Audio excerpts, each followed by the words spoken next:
What's up, everybody? Nate's going to the dentist.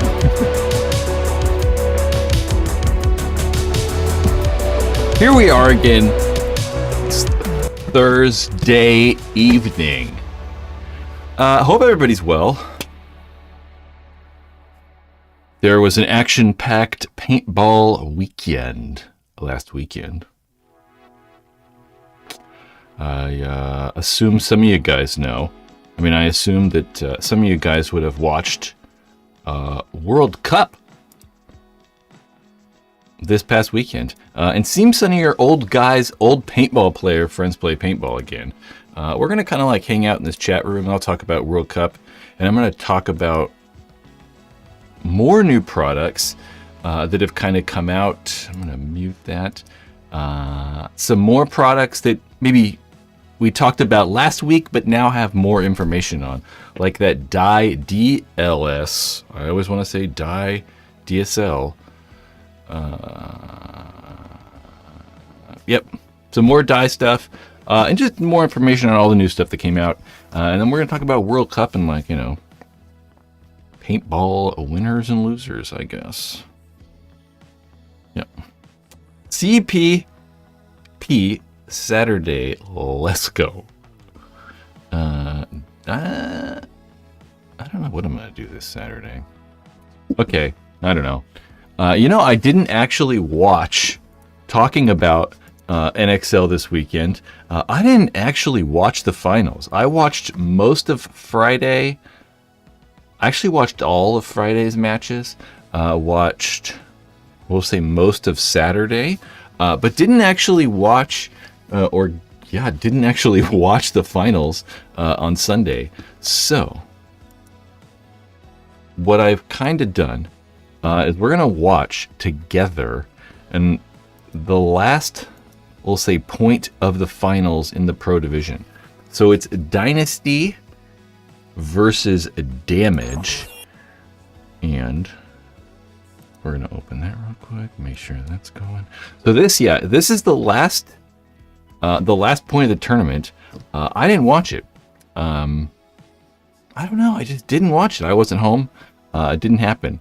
Sometimes it's just, you know, a long weekend of paintball, and sometimes I just, you know, Dalton's work that he did. Don't want to watch paintball and rather go to the paintball field. The finals, so it didn't look like we missed much. Mainly, you know, that score kind of maybe gives away that it might not have been the closest match, but on the D let's just watch some of this. Moments is pretty big, and I want to talk about it a little bit too. Marcelo Margot also has been super clutch, but kind of quietly clutch over there. You know, so one of the things that, like, is cool, we'll say, about this specific tournament, this World Cup, is that Oliver Lang is back. A lot of people, if you guys have been around for really more than like 4 or 5 years in paintball, maybe like 2 years, you should at least know who Oliver is. Oliver's, one of the most influential paintball players ever. Played for Dynasty, started San Diego Dynasty with Yosh Rao, Ryan Greenspan, Alex Frage. Played for the Ironman for a brief time. But retired, I think 5 years ago? 4 years ago, 6 years ago, and came back specifically for this tournament. This game's over. There's really nothing the Damage can do. 5 points they need, and they don't have any time left. This one for sure. Out here for Pride. Looks like the time has been stopped here for a little technical timeout. I don't know who that is. Yeah, and then as far as the technical timeout right now. David said that what's up with this pro bracket? Tauntauns, Heat, Dynasty, Impact, all same bracket, all made Sunday. And a lot of other teams made, like, you know, Sunday that we kind of didn't expect. I didn't really expect DMG to do as well as they did and still get relegated. It was really good to see some of those teams do well. I really liked seeing, you know, the Tauntauns do well. Seeing all the European guys come over and play really well is kind of cool. I mean, the Tauntauns have been good for a very long time, though, so it's not really surprising. But the lucky 15 guys coming over, they did really well. So it's kind of cool to see. I like it. unfortunately. I thought they were going to play. What is going on here? So we're going to get, so yeah, it looks like Mark Allen's going to get a spin. Cortez, Lackey, a couple guys that haven't really seen the play field. It's 0.3, Brian. Too much here on center court. I know I saw that on like the internet. He did that before. Alex did that in the game. Alex Frazier did that before. This year. Those guys in the situation. On the breakout, I mean, obviously, seconds left. Not much is going to happen here. But I just kind of wanted to, I don't know, watch this last point. And mainly kind of see the closing, we'll say, like, closing ceremony, closing, like, give him the trophy on the field kind of thing. I just want to kind of see Alex that. is running down that D side, though. He's going to go hit that buzzer. And I think that, didn't they give, Dalton gonna I think Dalton, go all the way around and going to be shooting Cortez here in the back. Dalton Vanderbilt gets the MVP, which is pretty cool. Cortez as the coffin nail here for San Diego MVP. Dynasty. Did he get the MVP? Did Dalton get the MVP, or did he get like the golden barrel? Yeah, that's just unbelievable. Or is the golden barrel the MVP? For San Diego Dynasty, 20 years. Because wasn't the golden barrel like whoever had the most kills or whatever, or something like that? MVP. One of them. As Alex Frazier was the last member of the core to turn 40. Wow. And I thought I saw Oliver with an MVP plaque, and I was like, headed towards San Diego Dynasty. You can't say enough. You can't say enough about how good this team is and what they do for the sport. It's amazing to see all MVP, which is the golden barrel. Okay, MVPs are concerned. I'm kind of edging towards. I was kind of confused. I was like, wait, is the golden barrel like for getting the most kills? That's a good conversation. I swear it used to be, right? So, as hugs all the way around, they did it again. 3 major victories here for San Diego Dynasty. They are the Titans in professional paintball that everyone else is gunning for Dynasty right now. What an amazing thing, though, to get the GOAT, Oliver Lane, to come back here. Yeah, it's just kind of crazy how the greatest player ever, and he's going to get the hug with the other Dynasty's been good for so long. You know, Dynasty's been there's Alex Frazier, the best paintball team in paintball for, you know, nearly 20 years. Speechless. Over 20 years? Dynasty still rules, ladies and gentlemen. Dynasty 20 years. 2022. Just getting better. 22 years, maybe 23 years. The Champions Cup and what's kind of crazy is maybe they weren't, we'll say, good the whole time. They were like 3 or 4 years there where they weren't as good. I'd say when Oliver left, probably 2006, 7, 8, 9-ish, they weren't as good. But then, like, you know, quickly found their step and have been very good for the last 10 years. Impact and Heat were really good for a while. And then Dynasty is kind of like, you know, kind of reasserted dominance with the same exact players, too. That's what's kind of crazy. Their team and their roster has not changed for a very long time.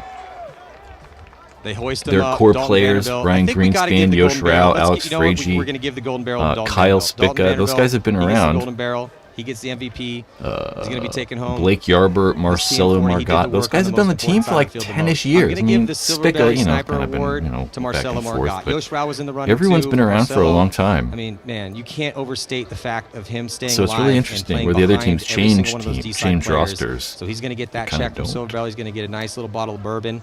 But I do think that Dalton does deserve the MVP, and that's how it's going to go down. So pretty cool. Unbelievable performance here from Dynasty again. There are not enough accolades. They're all happy. On these gentlemen. Look at Oliver, old man. Professional paintball. And apparently, it's not over yet. Thank you guys so much for tuning in. And we're going to get one down here in just a second to hopefully give that golden barrel. I don't know how much longer is this like little clip I made. Once the madness stops. I didn't even like watch this whole thing. Oliver looks like Pedro Pascal. That's right, Pascal. That's how you pronounce that. The paintball Mandalorian.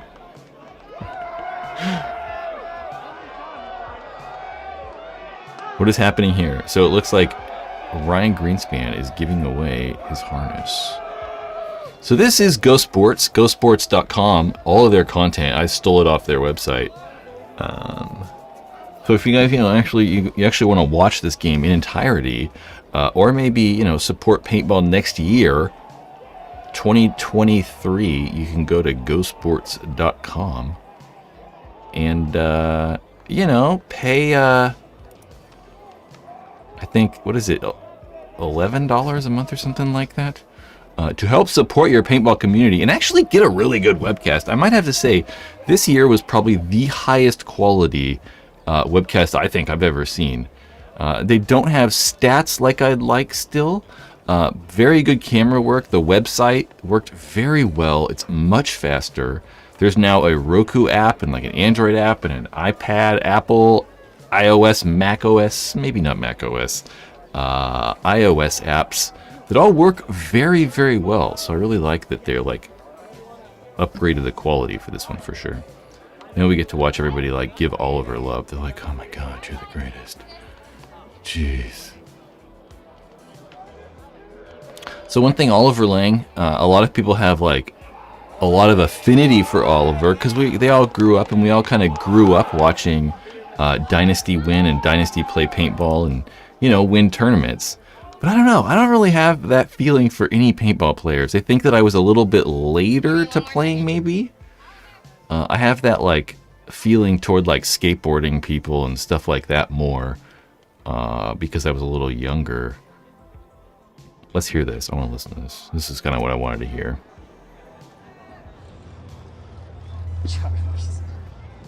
We have your World Cup champs here, San Diego Dynasty. Congratulations, guys. Too loud, guys. Wasn't even close, unfortunately. Damage did great all weekend long, but one of the big stories this weekend, of course, was your return out of retirement.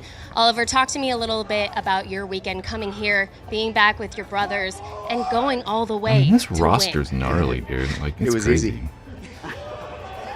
It was easy with these guys on your team, man. Oliver's When you got wacky. brothers and friends like this in your life, you can This really do crying well. is awesome, though. You guys played so well, each and every one of you. It was amazing to watch. I do have to give a special shout out to Dalton, though, who is our Golden Barrel winner. Yeah, I like Dalton. I like Dalton winning it. I think it's pretty cool because he's not one of the old guys. I think he doesn't get credit. Probably, I Dalton, feel talk to me older about your guys weekend. or more How is famous this feeling guys in do. this exact moment? Honestly, I thought I would have something funny to say, but I have to give a shout out to the team. I know it's the cliche answer, but I couldn't have done it without these guys, man. It's like Oliver said, it's easy with these guys. I mean, I don't know what else to say, man. Ryan, take it home for us. Who do you guys want to thank? I mean, obviously, we want to thank all the fans that stuck with us through the last 2 decades of dominance. The refs, Tom Cole Ryan's and daughter, I Trojan think for her name putting is on Sloan. an amazing event despite all odds. Thank you guys. No, that might be his wife's Damage, name, you I'm guys sorry. played a great game. Everybody else, we played hell of an event. Thank you to our Maybe that's sponsors, little Sloan, GI, I don't JT, Field 1, Pro DNA, Cool. Hormesis. Thank you to our wives, our So, families, our loved I don't know how ones, long our this goes. We don't have to children, listen to wherever she just went. And of thank just you to jibber everybody on jabber the forever. team. But Thank you here to everybody are, else. we'll run this. Here are some highlights from the actual tournament. Sloan. It's her name. I know, I listen to that like Spick and Spanso, and I know that every once in a while maybe her name comes up. Yeah, so some things other than professional did happen at World Cup. We had the inaugural, we'll say, I think it was the first WNXL World Cup, we'll say at least. I know they've definitely had other events. This wasn't the very first one. But the Heroines won that. That's really all I know. I think having the WNXL is fantastic. I think that incorporating and having more people play paintball, just in general, more bodies on the field, is good for all of us. So I love how the WNXL are a thing. And I couldn't imagine going out to the paintball field as a woman and trying to get onto the airball field. That would be a nightmare. So that's crazy, just in itself. And DMG, Sacramento DMG, my local professional team, got relegated. So DMG is no longer professional. And in the semi-pro division, Austin Notorious won semi-pro. There's some rumor, and I'm not 100% sure, but I don't think that Austin Notorious, we don't think that they're going to take that spot. I think that they're probably going to sell it, but I don't know. I was talking to some people earlier. No one really knows what's happening. Austin Notorious won semi-pro. Another neat thing is that, like, if anyone remembers, in the early mid 2000s, we'll say, probably like 2006, 7, 8, 9, somewhere in there. There was a team, Arsenal, that played 7-man. Arsenal always had a very big budget for paintball. They like brought in some of the biggest pros, and I don't know, just always had a really good competitive team. And Tom Four purchased Baltimore Revo. So Tom Four, the owner of DC Arsenal, purchased Baltimore Revo's spot.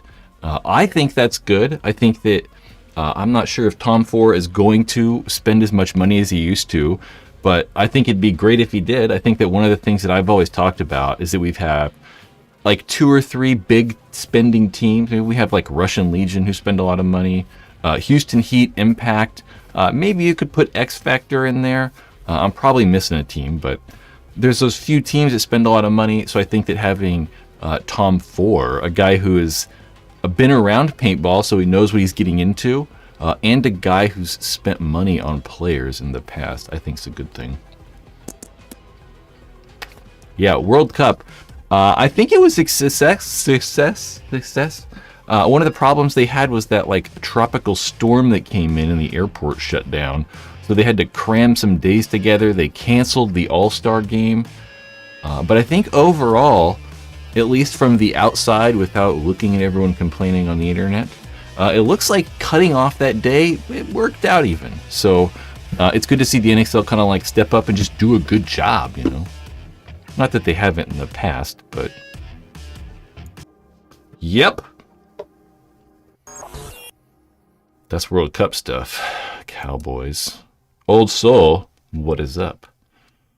Why weren't you there? Because it's far away, you know? I mean, like, you know, that's mainly why. Time, money, all that stuff. I mean, the same reason all of us weren't there. You know? I'd love to go. Yep. Off paintball, something about the WNXL. Let's see WNXL live stream paintball YouTube. Yep. I will. Yep. I should talk about that. I will talk about that next time. We'll say that. Next live stream, WNXL talk. I know there's footage and stuff, all that stuff on YouTube somewhere. I think that's what you mean. Yes, but I don't want to go like search for it. And those videos are like 5 hours long. So then it's like, I don't know. We end up doing weirdness here. Anyway, yeah. I heard Latin Saints brought semi-pro CEP up to fill their roster. Yeah, I mean, Latin Saints, yes, they put some, I would too. I mean, one of the problems the Latin Saints had is they really had to do well this tournament. So that owner that purchased the Latin Saints, you know, that would really suck to buy the team and then get relegated the very first year. So for this tournament, they brought in some, pro guys that used to play for Chattanooga CEP, which are all very good players, to just kind of help them make sure and secure that pro spot. You know, something that DMG probably wish they would have done. I'm pretty sure that's what happened anyway. I know, I wasn't really sure on their roster. I remember Maddie talking about it, and I heard him talk about that, but, you know, all these paintball tournaments, they're so long. You know, I mean, I literally am probably watching the whole day. So I watch, like, from 6 a.m. until, like, 2 p.m. So sometimes I'm not really paying attention. You know, I'm doing something else or whatever. So I probably didn't watch the Latin Saints games as close, but I definitely remember hearing Maddie talk about, like, getting CEP guys. And it worked out. Yeah. So, other things happen, right? Like, World Cup's always that time of year where, like, we see, like, all kinds of new products and, like, you know, new paintball guns come out and stuff like that. So, our good friends, we are going to do this. Our good friends over at bfpgear.com made a bunch of videos on all the new paintball guns and all that stuff. So, we are going to watch this together. I have not watched this either. Although I have done DLS research. But Games went past dark. Several teams had forfeit to make flight Sunday night. Yeah, I know. That's why I was like, as far as I know, without looking at the internet, there's always problems. I knew there was going to be chaos. Okay, so this is Dye DLS paintball marker. Man, I keep thinking about NXL. It just sucks that the airport shut down, right? And the whole field had to shut down. I don't know. Okay, Dye DLS. Let's make sure like the volume. We got like a volume and stuff like that though. I'm gonna say Dye DLS 14 more times before we start this. DLS. DLS. And I always want to say DSL. I kept saying DSL the other day. All day long. Okay. Hey guys, we're here at the NXL World Cup, the 2022. We're outside the Dye booth. We're going to head inside, check out the new Dye DLS. Junior Brown. They get a bunch of good footage.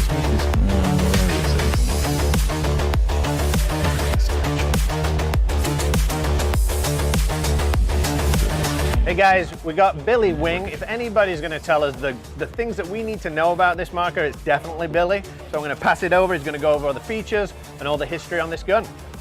I know Junior so well. Thanks for he hated tuning that. in here. I got the DLS in my hand. It's the brand new gun that we just released here at Dye at World Cup on Wednesday. Man, that one looks really good, doesn't it?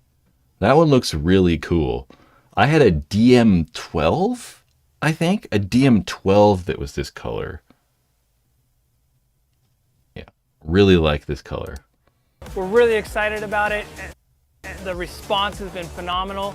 The first and foremost, probably the most important guys always thing had to good really like tell you colors guys on their about guns. this is it is a 500 unit limited global release. We're only doing 500 of these guns. There's 11 colorways.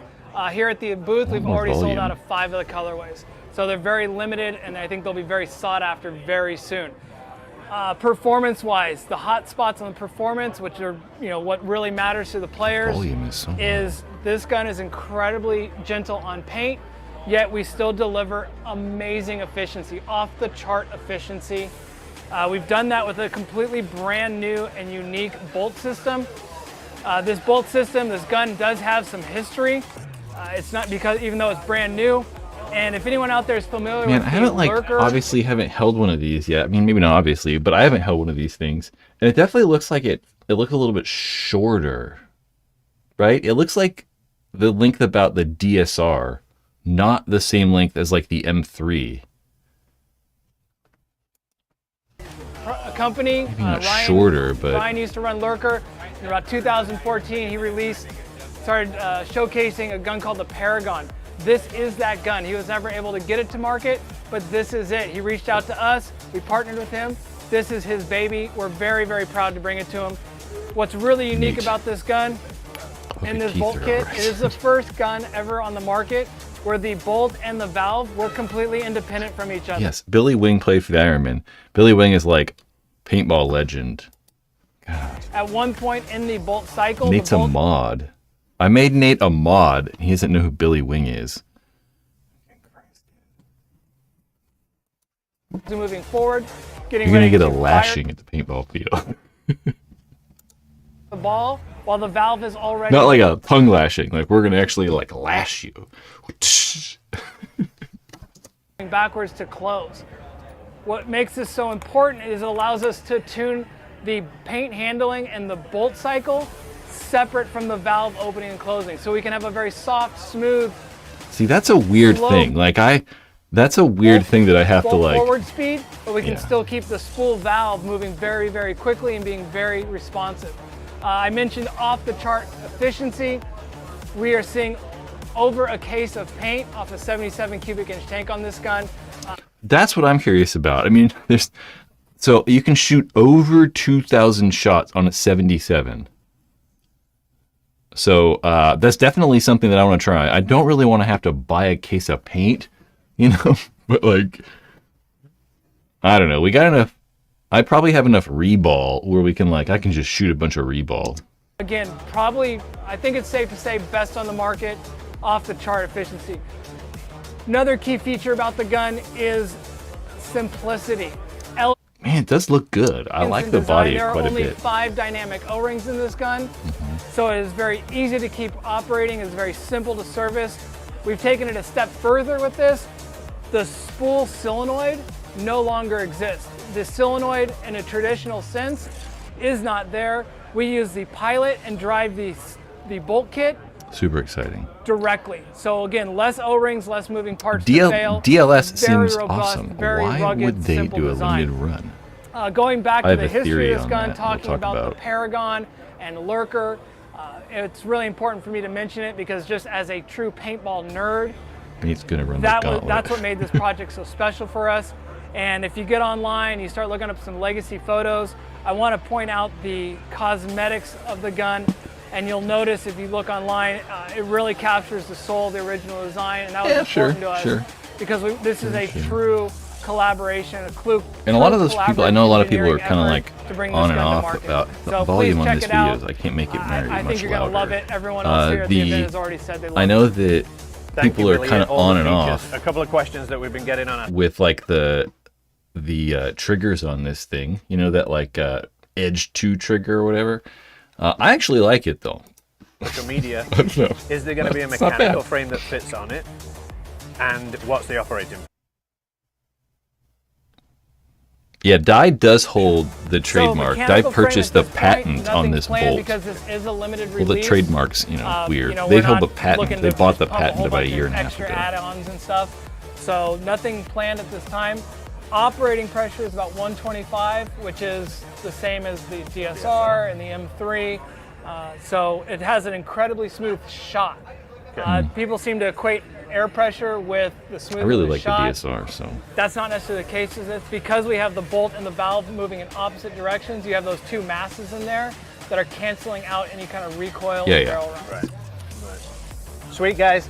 If you want to pick up one of these, you better. So, my thoughts on this thing. Some people had some like questions in here and kind of said some things that I think are pertinent to the DSL.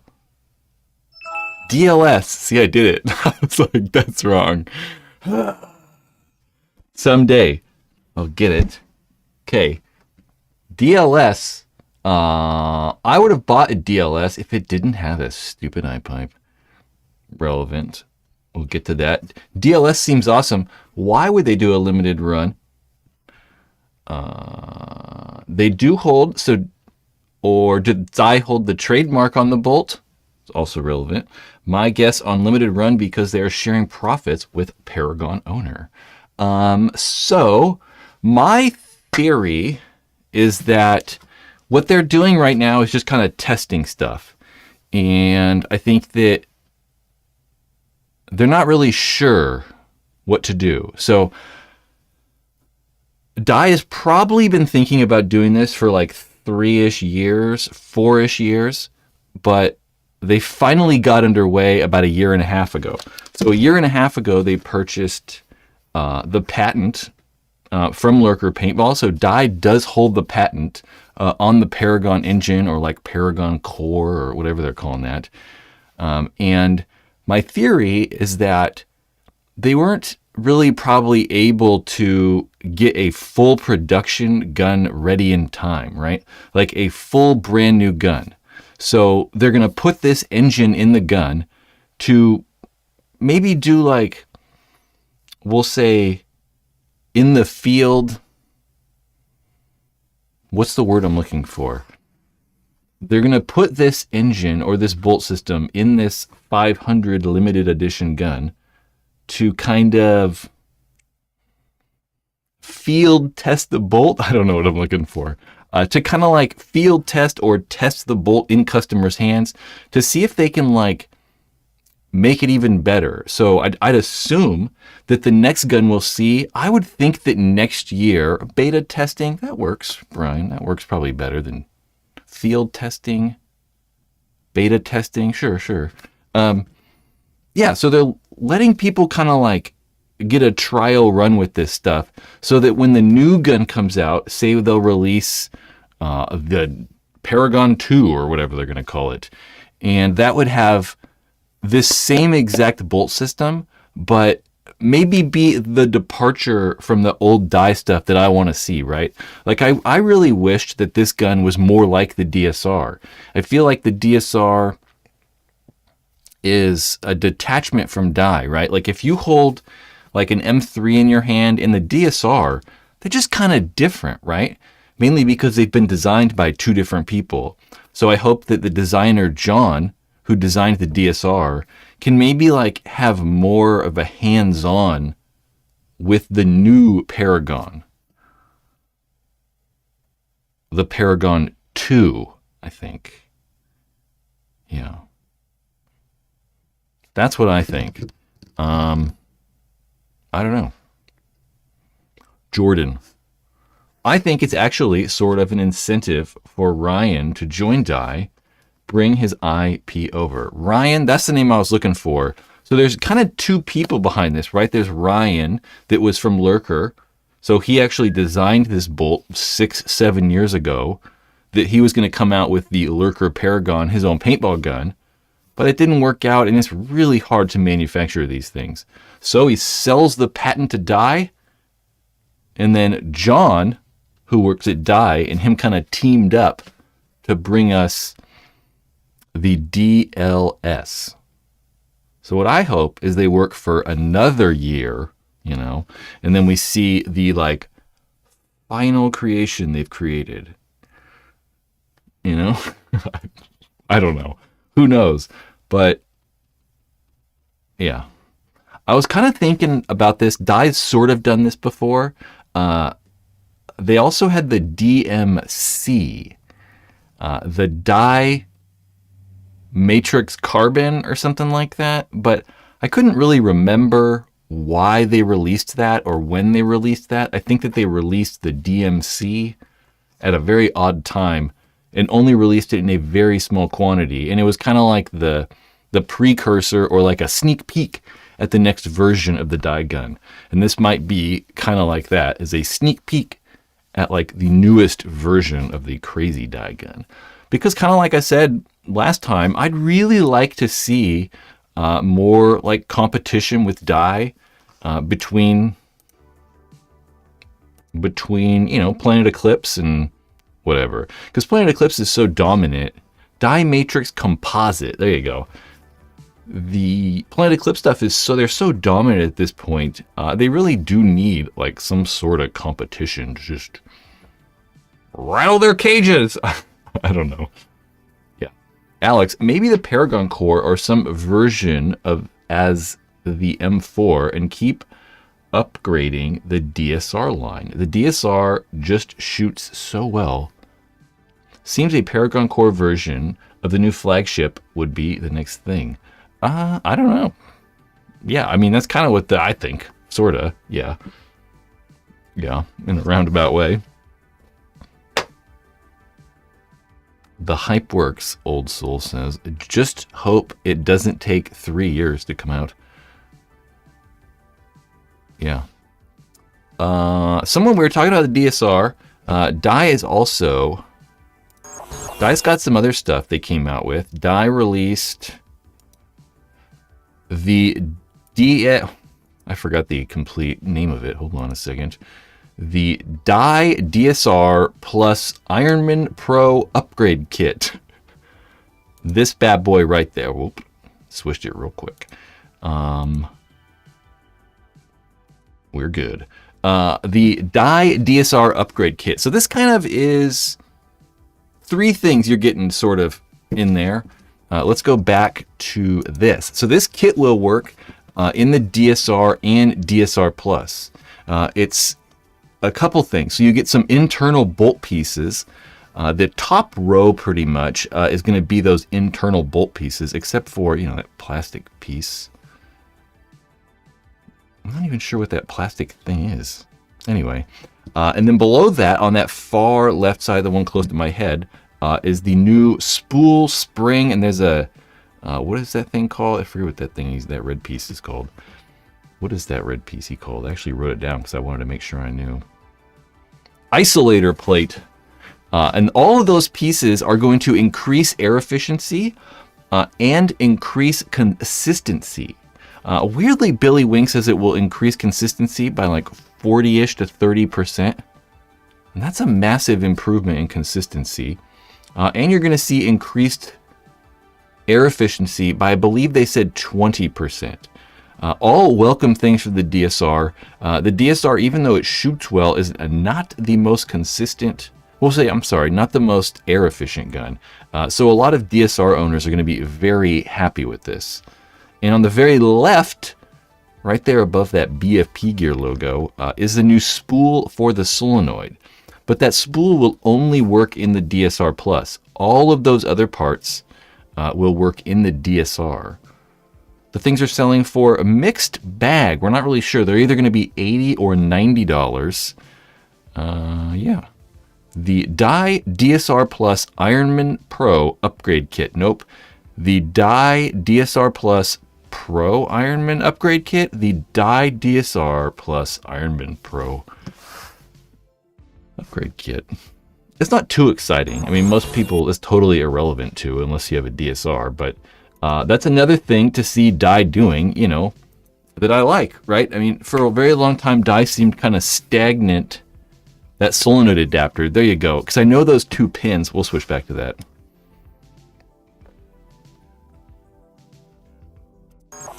Am I trying to do it? Yes.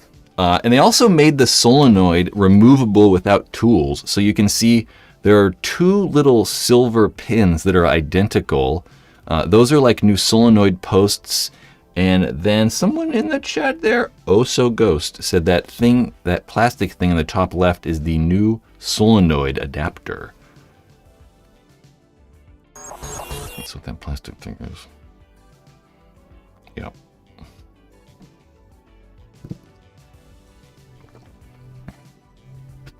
Yep. So it's cool to see, yeah, Dye actually being like proactive in like, you know, making stuff. Because for quite a while there, I mean, maybe like 2011 to, maybe like 2013 to like 17 or something like that. It felt like Dye wasn't really doing anything. They just were kind of making the same guns over and over. They didn't really update masks or do anything. So it's good to see Dye, you know, making a whole new paintball gun using this Paragon core engine. And then actually, you know, spending the time and investing money into a product they've already sold. You know, a lot of these companies it's probably difficult to invest more money into a product that's already gone out the window, you know? They're like, well, we've already designed it and it's already been selling, so just keep selling it. They don't look at upgrading it. So it's cool to see them, you know, make some upgrades.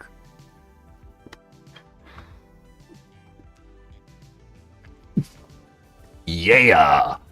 What else happened? Let's see. Let's go back over. Nope.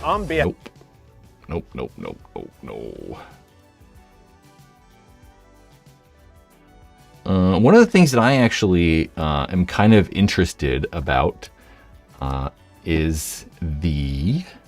Let's go back to the slab. Let's put my headphones on. This is the JT Triad. Hey guys, we're here at the 2022 the NHL JT World Triad, Cup. We're going to go into the JT with and check out the new JT Triad loader. John Dresser, I believe. John is going to give us a walkthrough on the JT Triad right here. I like the more hoppers. I think that having this mid-range, high-end-ish mid-range price loader, is cool. The JT Triad. So the Triad is here on display at World Cup. It is a new lightweight, high-end loader. So lots of new features that JT hasn't had before. Let's start with the speed feed with the integrated rain lid. You want to just use the speed feed, pop the rain lid right out. Just takes seconds. So one of the features I like the most, I see loaders pop open all the time. There is a lock. This is that funny. Yellow button in there, slide it towards that the lock, floor, which is before you cool. can unlock the loader. And then unlock super easy. When you put it back together, I mean, most of these hoppers, I mean, already kind of have a lock built into the thing, you know? I mean, most of the Virtue hoppers have kind of a lock on the back. The Rotor has the lock. But what they're specifically saying is like the Bunker King control. That thing just pops apart sometimes. pull that lock up, because so that's it's cool what that it keeps has like together. a, you know, lock. You can't break it apart. I guess. I don't unless never it's had that unlocked. problem. It's a three-piece design. Top shell slides forward and comes It looks off. good. and then Doesn't one look finger, bad. just pull the tray right out. 3 batteries, Okay. and then same thing. It just drops right in. If it doesn't drop right in, then you know you put it together wrong. It holds about 215 paintballs. It is a force-fed loader in that it will actually feed faster than most of the loaders that are just reactive. And it's great for mechanical. It's great for 10.5, the NXL, but it actually feeds significantly faster just because that's how you get those first shots right off. John feels nervous. And that's how you know it never misses a They beat. need me You to don't do want a these loader that things. can barely feed 10. You want a loader that feeds well above it. Earth of But Viewer. this one not only feeds fast, it also is very gentle on paint. That was the #1 feature we went with when we started working on this loader, is to make sure it was soft on paint, easy to take apart. I do really fly like this apart, banner in the background. But still had all the features of a high-end loader, The like JT eyes banner, and that sound. big, huge, like, wall. And guys, these are going to be That is available cool. at bfpgear.com. Going to World Cup is kind of cool. You get to like walk around the booths and stuff like that. I like this thing. I think that it's $150. It comes with a speed feed, which is cool. It looks like it is built fairly well. I like those internals. I kind of like how it's force fed. That's kind of a unique feature. Most of the hoppers out there aren't kind of really force fed. The die rotor certainly force fed. So it's cool. I like it. It is a It's force-fed. nifty. There's also another hopper though. There is the. Where am I at? There's real the soon, so let's go and check out the details. HK Army Sonic as well.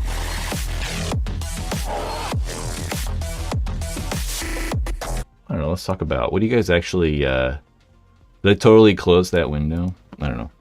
Let's talk. What are you guys talking about the popper? We'll answer questions or give our thoughts about some. It looks like the control with an extra chromosome. Is that a bad thing? Yeah, an extra chromosome's bad, right? Or is it missing an extra one? I mean, either way, I think extra chromosome's probably bad. Something about someone said it looked like a level. I saw that briefly. The level, the internal's definitely a little bit different than the level, but it's still probably going to have the same feel as the level. I mean, obviously, the level was made by GI Sports. Yep. They're now called Core.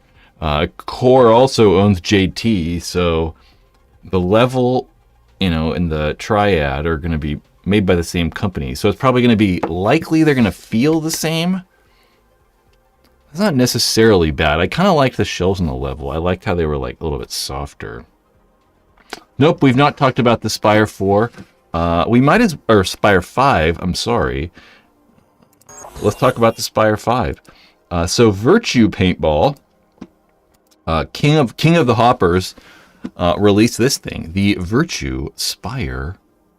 I want to get my notes out so I don't get stuff wrong. I don't think there's much to get wrong though. The Virtue Spire 5. There have been 5 Spires, guys. So the biggest thing they've done here is they added eyes. So they added infrared eyes. Infrared eyes are classic. We're seeing them on many hoppers. The old school JT Revolution had it. Your JT Evolution had it. Your View Loader Velocity had it. A lot of hoppers have had it. It's kind of that stable go-to paintball hopper detection. So it's going to have brake beam eyes as well as the accelerometer in the front. I don't really know if you can switch back and forth. I would assume they're just going to work in tandem. Maybe if one of them has issues, it'll switch to the other one or something like that. And there's also a new locking system, which I'll switch to a slide of kind of right now. These are just some little banner things they made with some details. Upgraded dual, oops, there it was. I think that said dual lock. So just like that View Loader Triad, the Virtue Spire 5 has a lock, and apparently an upgraded one. Other than that, it's the same thing. So you get eyes, and an upgraded lock is going to sell for $250, coming with a speed feed. So coming with a speed feed at that $250 price actually makes it $15 cheaper than the Spire 4, but the Spire 4 only comes with the lid. So that's kind of cool. But it's literally the exact same thing. So if you have a Spire 3, it's pretty much the same as the 5. The Spire 4, I can't even tell you what they did change. I think they only changed the shells in the Spire 4. I can't even remember. So all the Spires, the 3, the 4, and the 5 are all very, very similar. I don't even know what to say other than that. It's like, that's about all. You know, I mean, it's made very, very well.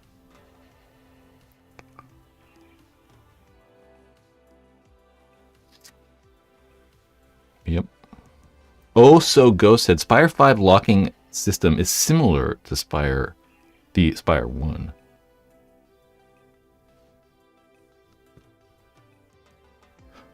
That's probably good. So on the inside, if I remember, it's been so long.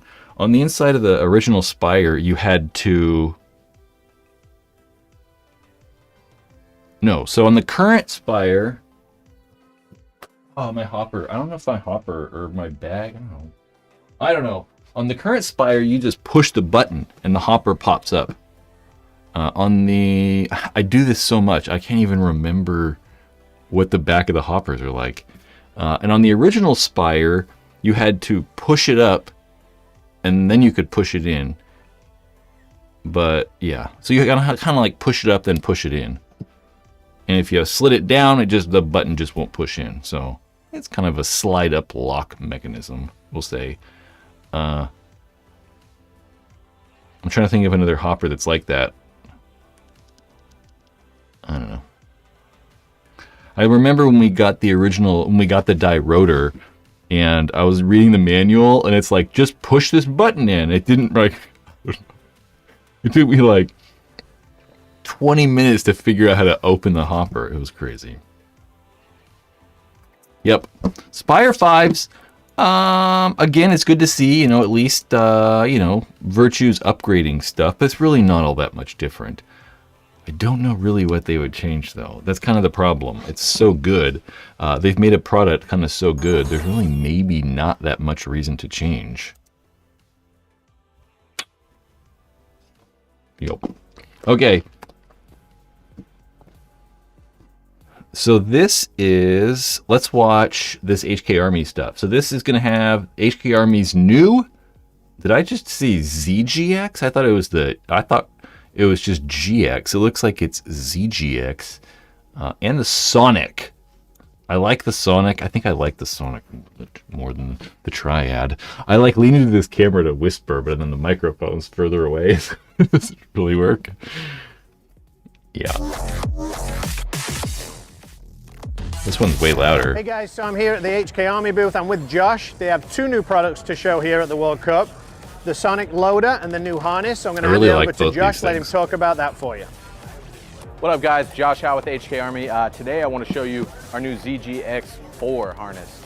So as you can see, this bad boy holds quite a few pods. I like it. And if you're worried about the harness bouncing back and forth while you're running, there's a built-in strap that's going to prevent that. Just like the infamous one. Being worn by Houston Heat, some of the guys on Edmonton Impact. There might even be a few Latin Saints wearing it. So not only does it have 8 different straps that are going to hold this harness. I mean, doesn't the Latin Saints, waist, doesn't it sound like a gang? What's like the Latin Kings? The Latin Kings, that's a gang. Here, the first harness that you're going to put on has the built-in grips.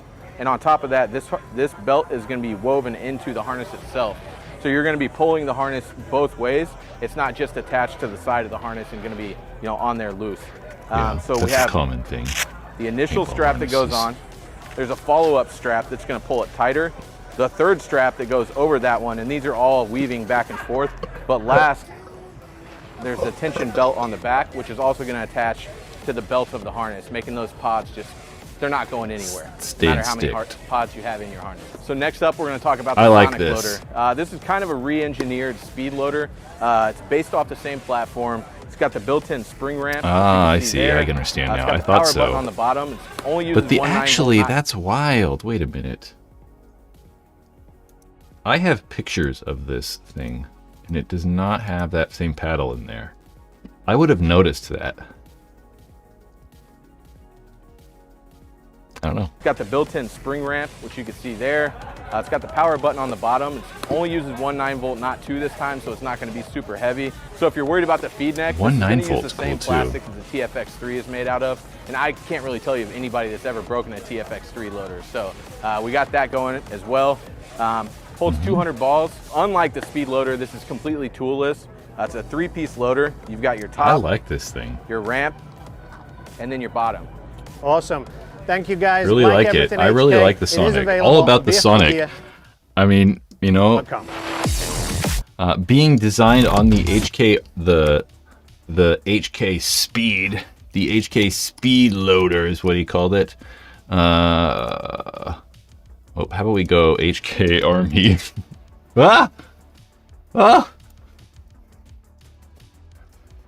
The Speed Loader. I just want a good picture. Yeah, being based on this thing. We're doing that. Based on that thing is pretty cool. I mean, this hopper's, the speed's been around for a very long time. Yeah. They were reliable. I mean, the things worked perfectly fine. It was just wacky. I mean, you can see it's shaped a little weird.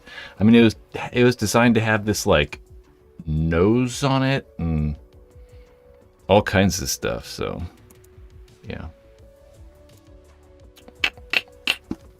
The Speed. So I like how it's kind of based on that, but has a far better body, being able to come apart really easy, and then being made of actually good plastic.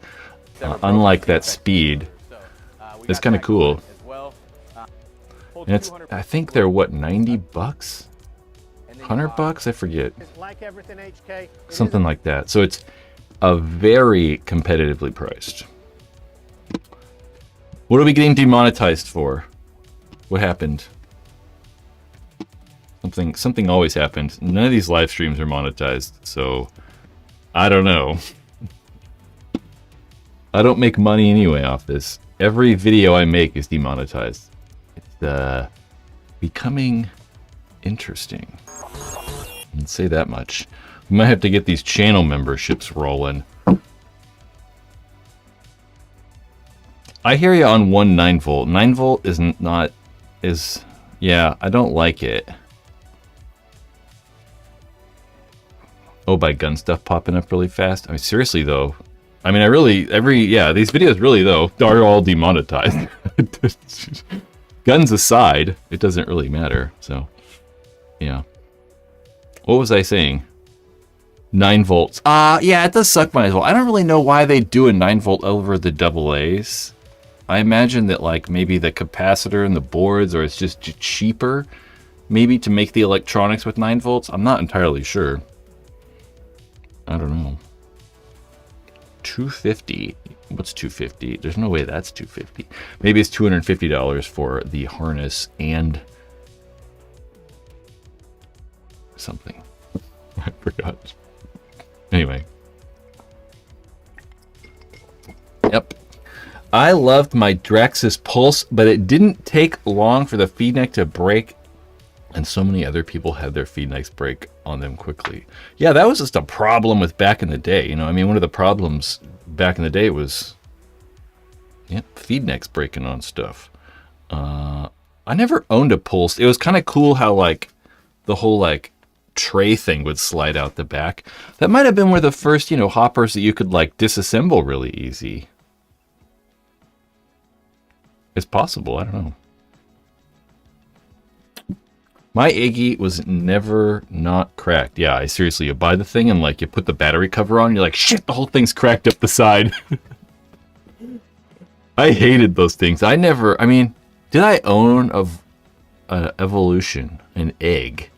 I don't think so. I don't think I ever owned an Evolution. I always had, at the time, probably was using Halos.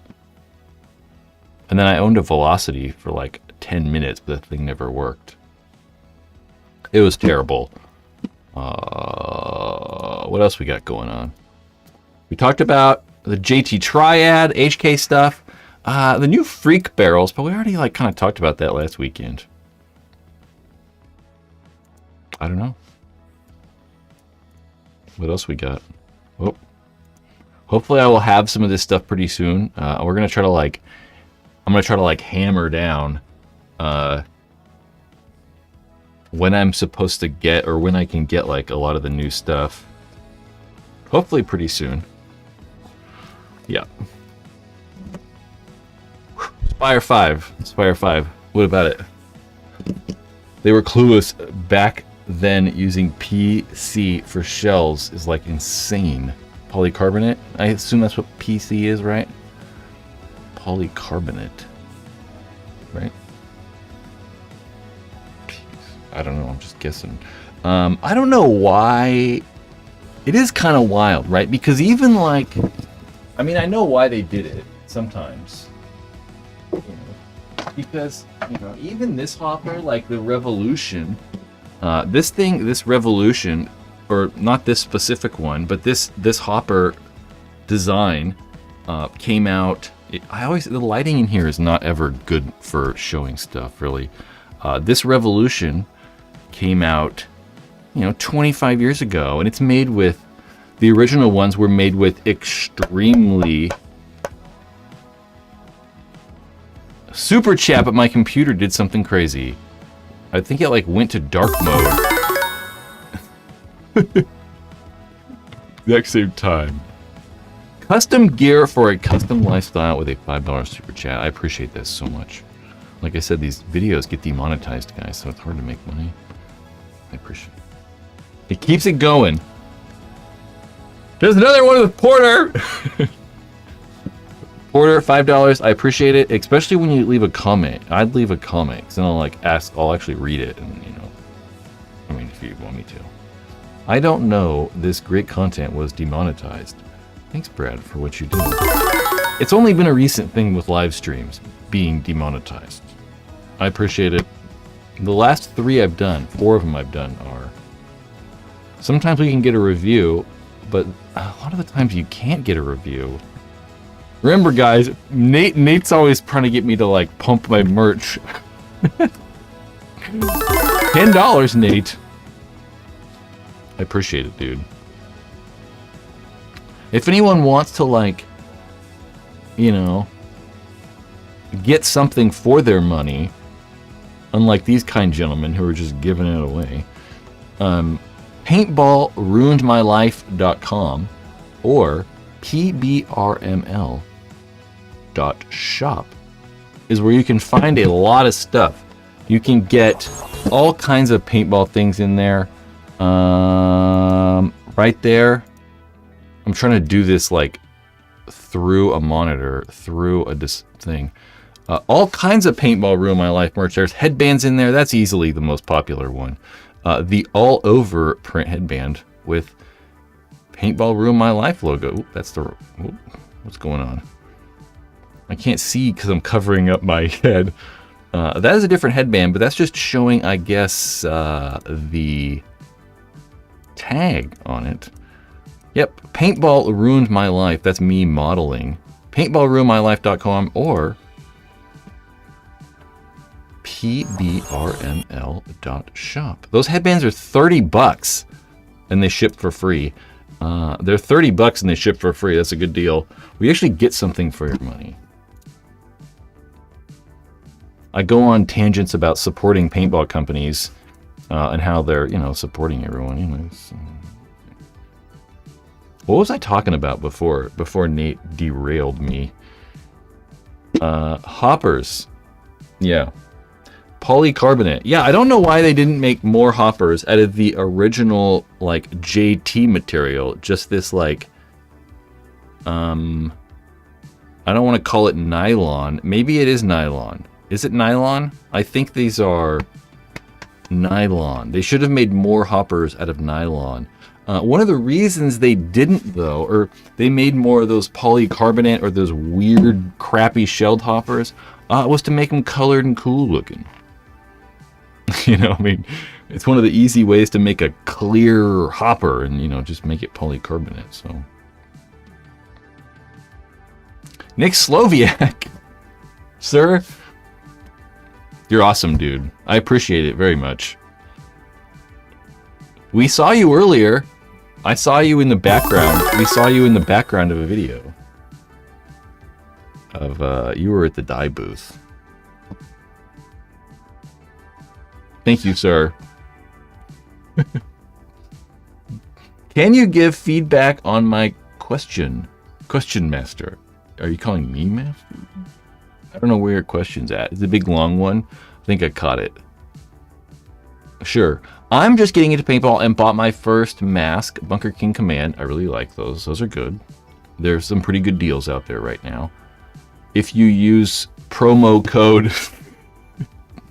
if you use this promo code in the chat, you will get 15% off all your Bunker King products. PBRML15 at the bunkerking.com. bunkerkings.com. That's my other promo. True though, 15% off, pretty good. On top of the other sales they have, which is crazy. Now I'm looking for jogger style pants, and I got offered the Bunker King joggers for $60. Would you say there are other brands that can compete with that price? For $60, no, not really. I mean, if they're not like, you know, if they're usable, you know, if they're pretty good price. Tom Ford is here. Tom Ford, the designer. Hopper shells. I gotta get rid of the... I don't like the cussing filter it puts on. Pants.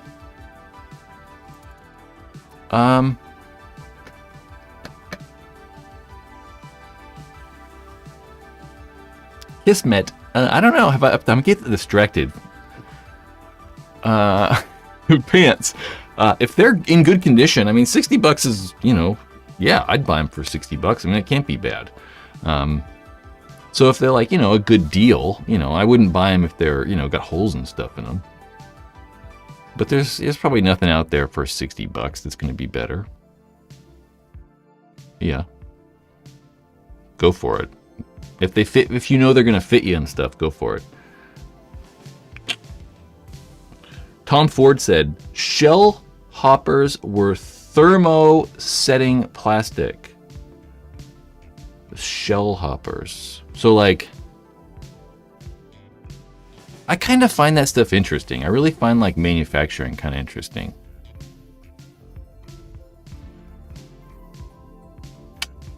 So, you know, Connor says that CS3 video was lulz. Which one?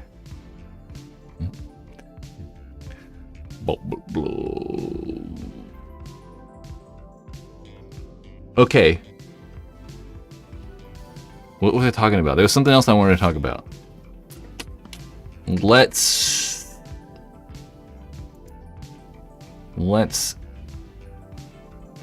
someone in a riddle. There were a bunch of like comments I wanted to like talk about. I saw that were interesting, you guys said, but I don't know what the heck happened. Jacoby, was there a new Mac dev? I don't believe so. I'm not sure. EP with that $9.99 super chat, dude. I appreciate it so freaking much, you guys. See you at Capital Edge Saturday. Oh shoot. I don't know. Maybe. I don't know. I think I might have plans on Saturday. I completely forgot about the anniversary. See you at Capital Edge Anniversary Saturday. Sacramento Brew Fighters. Damn, I know. I totally forgot.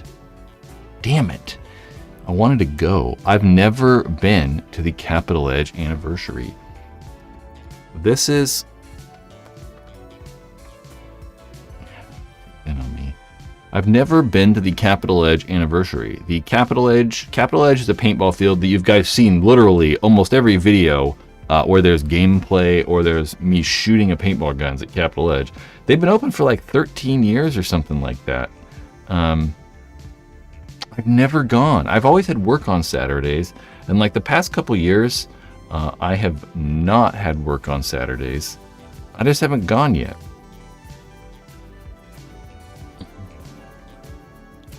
I don't know. Damn it. I don't know. I'm not sure what's happening. I want to, but I don't know yet. 9. I'm not sure. Mac Dev. I don't know Mac Dev. You know, I looked. I kind of wanted to see new Mac Dev guns, but I honestly just don't talk about Mac Dev's guns enough or their products enough, and I always just get everything confused with Mac Dev. Right? Like I was looking today on their website, and I'm like, they have the GT2, they have the Prime XDS, they have the Prime, they have the Drone 2, and they had the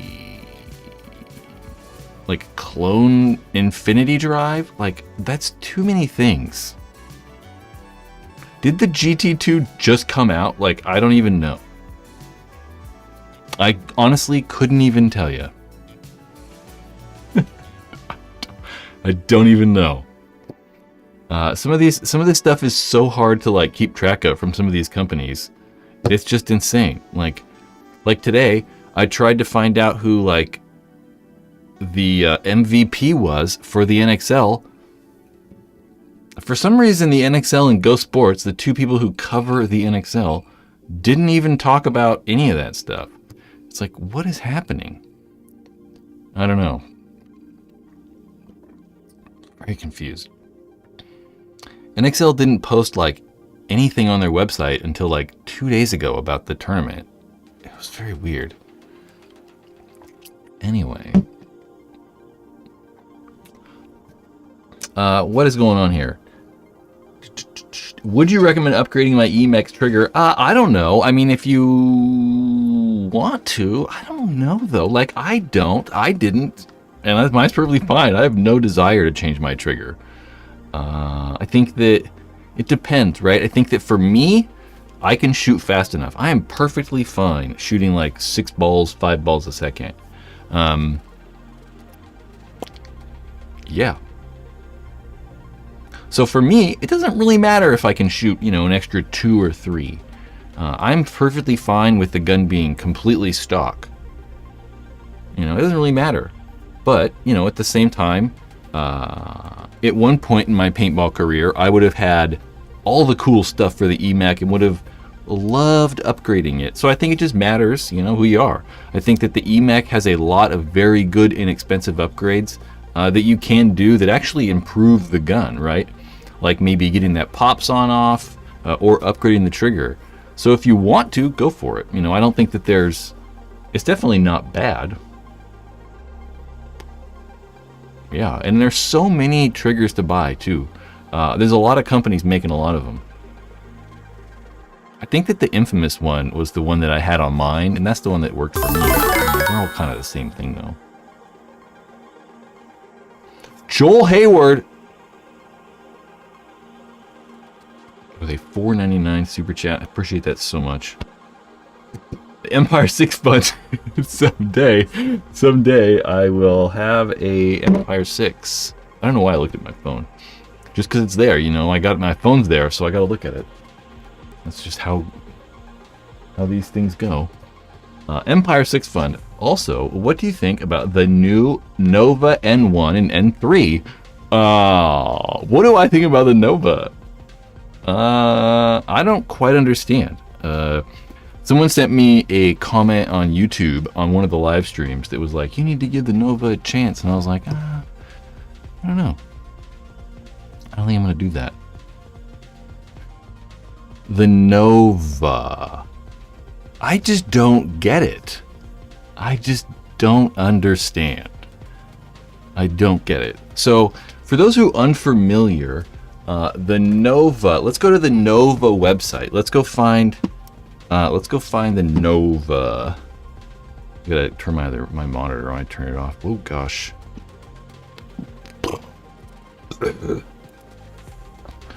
Nova. Oh.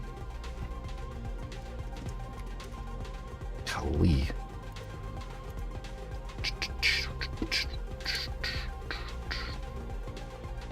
Okay. Firstly, let's look at this. Okay, browser, the Nova.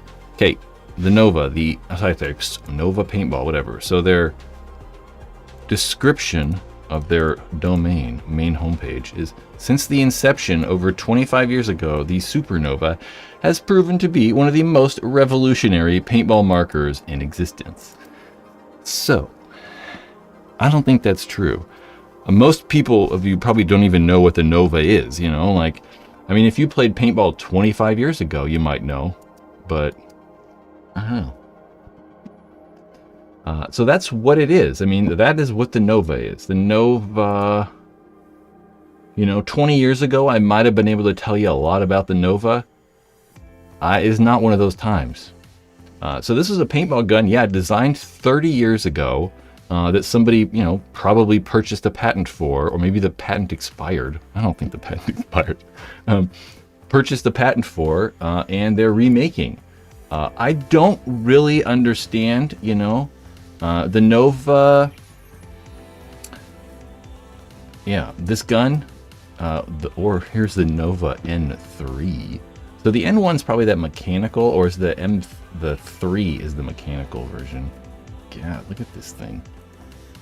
So yeah, this is a design that's 30 years old and wasn't really that popular to begin with. So I don't really quite understand why someone would, you know, I don't really understand why you'd make this, because it's, you know, such an old design that wasn't popular, and it just looks crazy, you know. And buying a gun like this, you know, like maybe if you're a real fan of Nova the company, or you know, you just like buying weird stuff, go for it, buy a Nova. But I wouldn't, you know, I wouldn't trust this company to have replacement parts or warranty parts or any of those parts, you know, really. There's been a lot of paintball companies who've done, you know, guns like this, and in a few years, most of them are out of business, and then, you know, most of the people that bought the guns can't ever get parts for them again. So I don't know. I don't quite understand. I think that it, you know, at that price, there's a lot of stuff you could buy. I mean, you could go buy an ETHA 3M. So it is a very niche paintball product, like Old Soul said, but I don't know. It's just kind of weird. I don't know. I just don't quite get it. I mean, it's for somebody, but I don't think it's for the mass market, that's for sure. And I can't imagine paintball stores carrying them either. At least at this point. Yeah.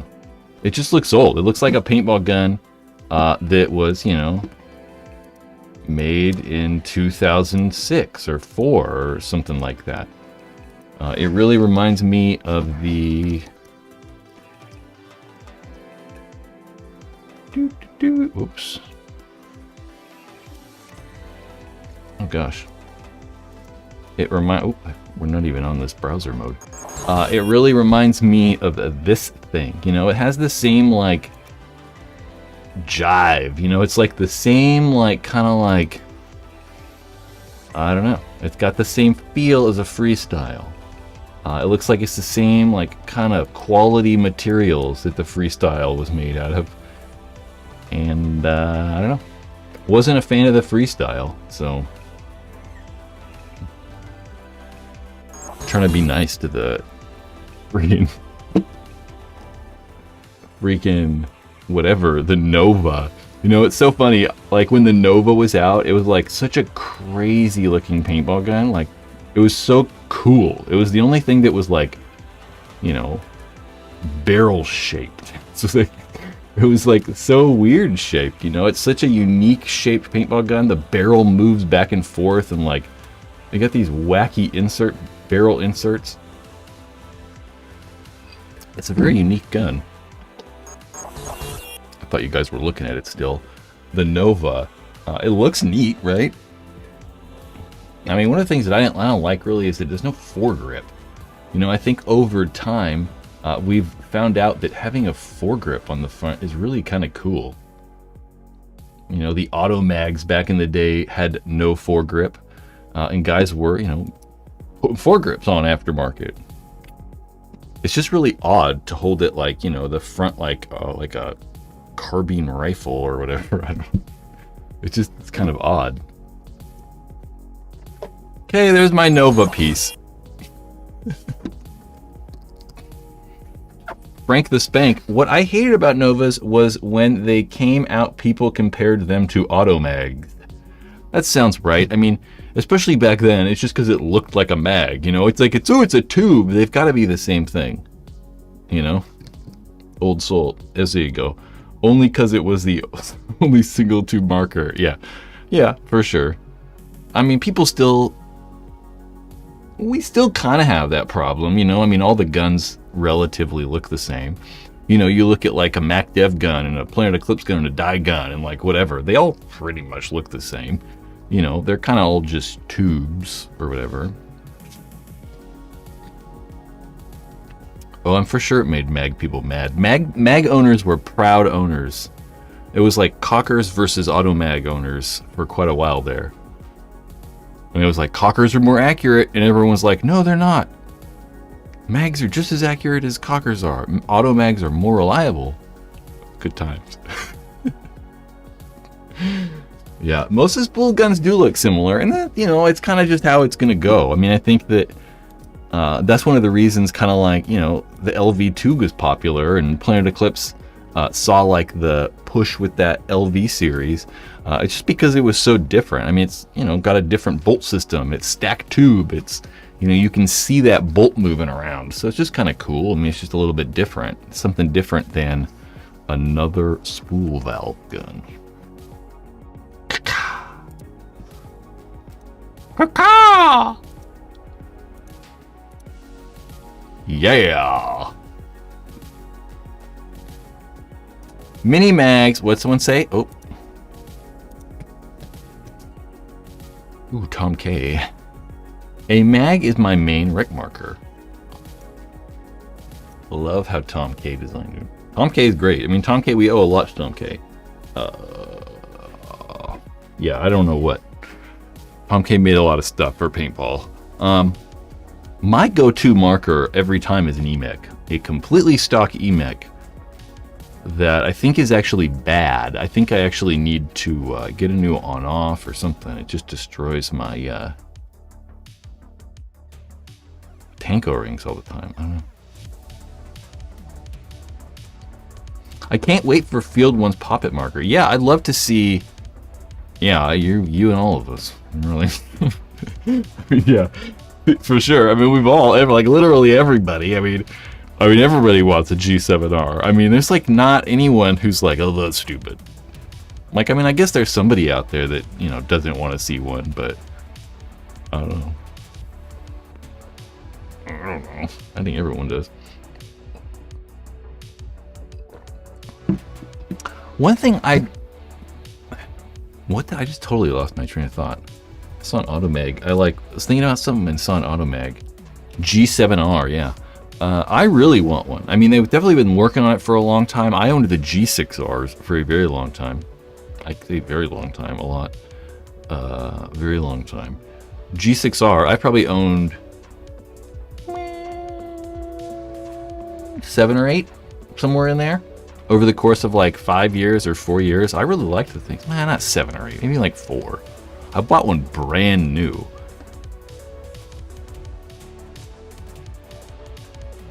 Yep. Brand new. Custom ordered from the factory. It was like a tan. I was going to try to find it, pictures of it. It was really cool.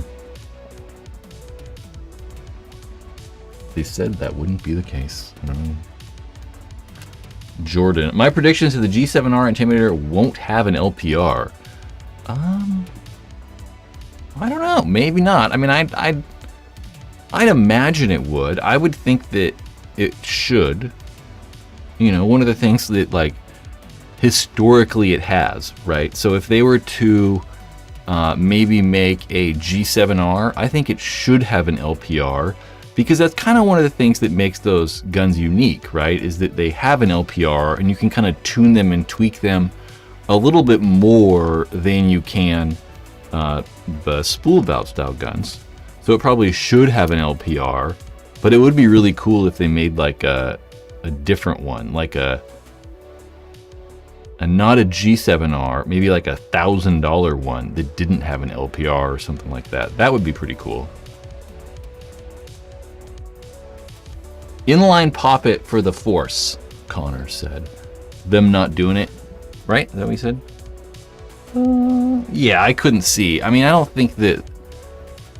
I don't know. It never really would made sense when Bob Long would have different engines for the gun. It was weird. It was like, okay, here's your vis, and then you can put in the spool motor and the poppet motor, and like it had all these different like bolts, and I was always like, what? Like, what? Why? I mean, they all shot so similar, and like it wasn't really that different. I think it just made stuff a little bit more confusing. So I couldn't see, I mean, Field 1 I don't think would do that. I think keeping it like simpler is probably better.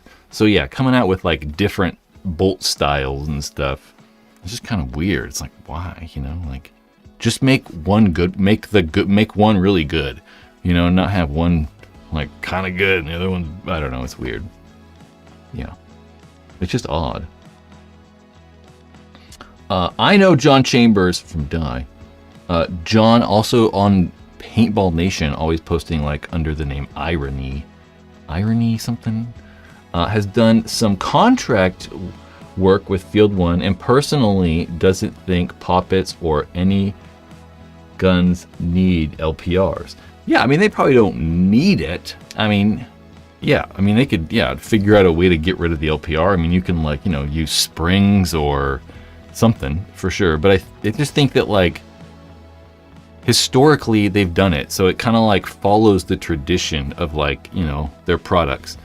It's kind of like, I really don't like the eye pipe from Die. I'm not really a fan of the eye pipe from Die, but I think that they'll continue to use it just because their customers are used to it. It's kind of like a main feature in their gun. And some people really do like it, so they buy Die guns specifically mainly because the eye pipe. So even though like I don't like it and some other people don't like it, I think sticking with it kind of just makes sense for Die specifically.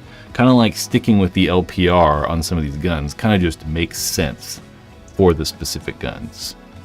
But if they were to make one from the ground up, you know, like I was saying, $1,000 one or I don't know, something, it'd be cool that if it didn't come with the LPR, but their high-end one, the G7R, you know, their flagship spool valve gun, or pop valve or poppet valve gun, is going to come with an LPR. Joel says he hates the eye pipe.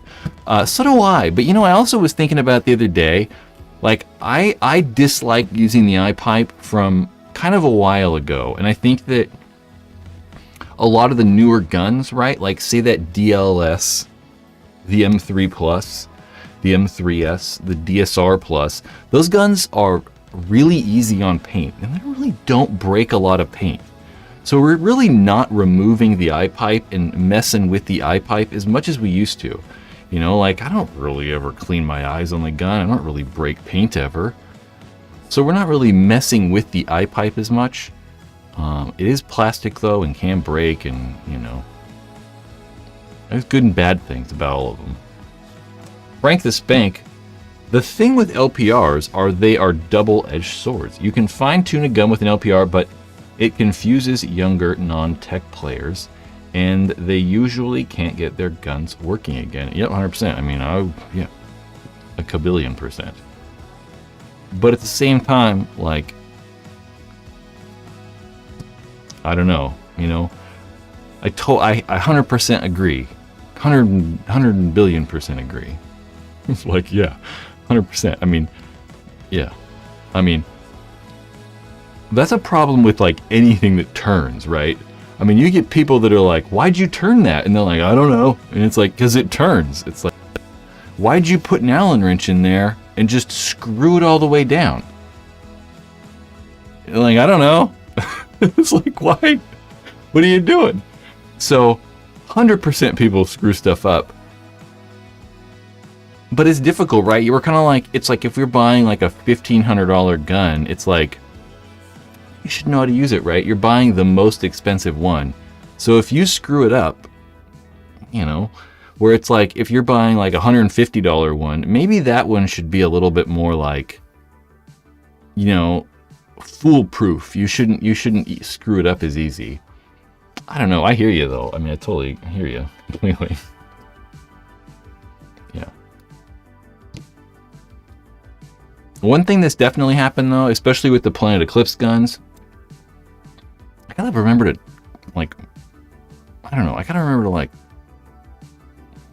filter. Jordan said, I've already helped 5 separate players the LV2 because they didn't realize what the LPR is for. Yeah, they probably just like, oh, this is loose, turn it all the way in. It's like, what? But that's not like, it's hard to blame, the paintball company or companies for that, right? It's like, yeah, it's adjustable. You got to read the manual. You got to know how to use it. You can't just turn it, It's like, just don't start turning stuff. It's like, imagine buying a car and you're like, oh, well, the wheel nuts turned, so I just turned them off. I just turned all the nuts off the wheels. You'd be like, what? Why? You're like, you just don't start unscrewing stuff. So it's kind of on the consumer too to sort of know what they're doing. But I hear you. Trust me, dude. I mean, I worked and owned a paintball store, so 100%.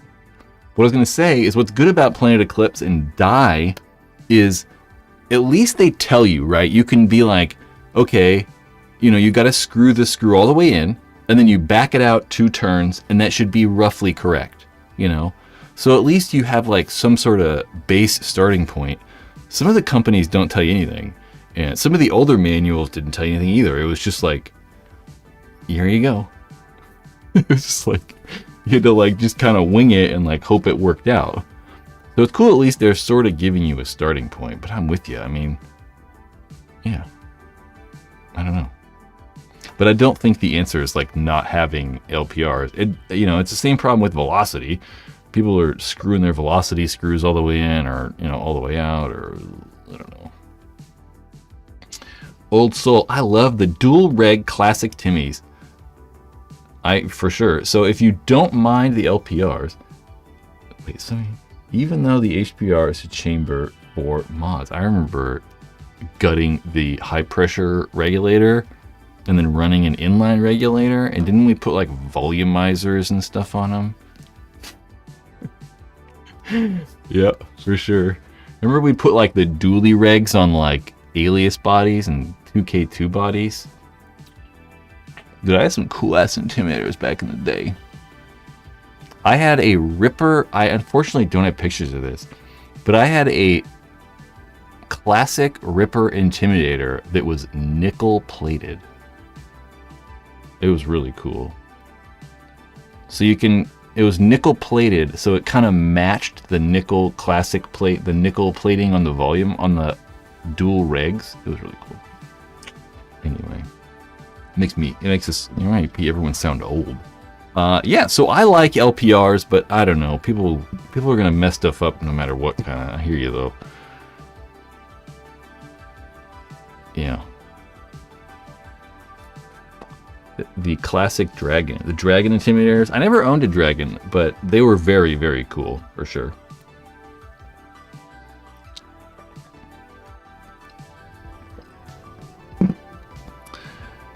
We are old, I know. What's your new one? I don't feel that old. I'm old, sure. Yep. Tech support employees don't like LPRs.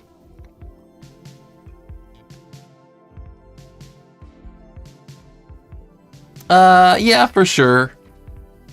I mean, there's so many guns that no guns really have LPRs anymore. You know what guns suck to mess with? Those are Zoden guns that have those volumizers in the area. I don't like those. I got shot I don't know, I can't see. Dude, I got smoked in the forehead by Eric, my friend Eric. I was walking through the field Sunday and I was like, boom! Right side of the head. It was gnarly. Man, my head gets so cold. happens when you're bald. Eric smoked me in the head, had a badass knot on the side of my head. It was funny. I was mad until I saw it was Eric. Brian, can't look right with those LPRs unless you have at least a 8-inch drop forward. Yeah, I would say that I probably only had... Yeah, I probably had a drop forward on every single gun I owned with dual LPRs. No, that's not true. There was later on, you know, in 2007-ish, I probably had a gun with dual LPRs. I wasn't using drop forwards by then. That's funny. The Dagger volumizers. There were the Twisted Paintball product volumizers, or the Old Angels. They were like daggers. They were like spears coming out the goddamn front of your gun. It was wild. Let's switch to this thing. I'm curious if we got anything cool here. The Spire. Turn his monitor on. Chat room. Bam. Yeah, drop forwards were always weird. I've talked about that before. They never really made sense, you know? Like, it was always kind of odd, you know? It just was always weird. So, like, you know, I don't think I have a tank in here. Drop forwards. Yeah, it was just kind of odd, right? You'd think that, like, you know, normally now we're playing with our guns pretty much like this, right? You just got like a, I don't know if there's air in this tank. I don't think so. You know, this tank's just straight on the back of your gun, right? And it makes sense, right? Side profile's a little bit bigger. You're looking right at people though, your profile's really small. And the idea with the drop forward was that you'd take this tank, right? And you could move the tank forward so that you could get like a smaller profile, right? So that you could get, you know, the gun closer and tighter to you. But if you think about it, right? If we're moving the tank, if you're moving the tank like this, like under the gun, like you're dropping the tank forward, it's just moving it like closer to here. So your side profile is just smaller, right? But when you look at people and you're shooting, it's still the same. Right? It's exactly the same. So back in the day, we were like, oh yeah, you'd get a smaller profile if you move your tank forward. And it's like, but it's like only working if people are shooting you from the side. So, you know, it's like, cool, your gun's back now, so you're smaller maybe on the side profile. But if you're getting shot at from the side that much, something's wrong, right? I mean, you're always shooting straight at people. I just never made any sense. I never, you know, it never made sense. It's very weird. But we all used them. I mean, I used a drop forward, you know, just as long as everybody else did. It just didn't make any sense. It's so weird. And like, it's so unstable too. You're like holding the thing like this. You're like, your hands are all cramped like this, and it's like makes more sense to have the thing in front of you so you can actually like, you know, shoot stuff. It's so weird. It didn't look cool. Let's find some like. So this was a really cool one. I'll switch over here. Hold on. Cap. This was probably one of the cooler drop forwards. The Cap Drop Zone 2. This was probably the most desirable drop forward at one point. You know what I'm saying? Like, this is just crazy. Like, moving... Oh, look at all this cool stuff. Oh god, we're going weird places. I don't know. It was forwarding somewhere crazy. You can see this huge drop forward. It just really makes... It makes no sense. I don't get it. But the Cap Drop Zone 2... I can't tell. I'm zooming in and out, and I can't tell how far away I'm zooming. Cap Drop Zone 2. There's another one. Look at that bad boy. Look at that. That is a spider you're looking at right there, with probably every upgrade known to man. Look at that drop forward. Crazy. Anyway, drop forwards. They're not very cool. Don't know why we did it. It's pretty stupid. Look at that one too. That's a good one. No sense at all. I mean, back when guys were using like 114 tanks or like massive tanks, maybe it made a little sense to put one a little bit forward. I mean, that's a big ass goddamn tank, you know? But still. I don't know. Drop forwards. You can definitely tuck in tighter. Unfortunately, you're tighter the wrong side. It's like tighter in the wrong direction, sorta. I don't know. The 68 was closer to the 77 size of today. Sorta. I mean, this is a 68. This is an old 68. So the 68s are like, you know, it's confusing a little. It depends on if it's the 3000 or the 45s, right? So this is just as long, you know, as a 77. But the 77s are definitely, you know, a little bit wider. I mean, it's not like crazy. But bottle-wise, it's literally exactly the same. This tank was made a long time ago. 2004, August of 2004. Very, very old. So this is one of the, like, old school, longer style. Old souls. 110s at 3K. Yeah, that's kind of why, you know, I thought about that. I was like, drop forwards were probably helpful, yeah, with some of the bigger, like those 110s or a 114 even.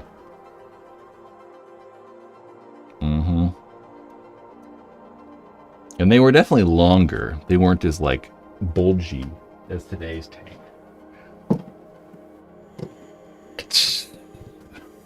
Connor, I have a 90 CI right now. The bottle's not bigger, it's just longer. Like the 90 compared to the 77? Yeah, for sure. The 90s are definitely fatter and longer than that 68 at least. I remember when the Ninja 90 SL came out and everybody was using the 90 SL, but it was like this much too long. It was like just a little bit too long. And the thing is so fat, it gets like in the way of my arm a little bit too. Yeah. Crossfires with a Ninja. Yeah, I remember old Crossfire tanks. I know, freaking Crossfire tanks. Unfortunately, they were not rebuildable though. You know, what's good about a lot of the newer tanks is that we can just rebuild them all. You know, back in the day, all of the screw-in style compressed air tanks couldn't be rebuilt, so at least we can rebuild them. What happened to Dave from Airtime Paintball? Oh, that was an old comment. Yep. Well, guys, I don't know. Nitro Duck tanks. I hated Nitro Duck. Man, everything sucked back in the day. Everything's so much better now. It's so terrible. I mean, the only thing cool from back in the day. That is not what I thought. I didn't think that was. Where did I put that cocker at? Or that pump at? The only thing cool back in the day has to be guns. Has to be guns.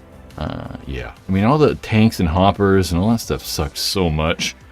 And the guns weren't the greatest. They're just a little bit, maybe, a little bit more memorable.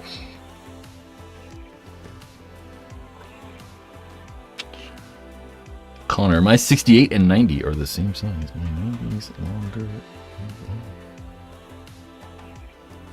I don't know. That's CP tanks, sure. The CP regulators were good. The CP regulators they performed really well. They were built really well.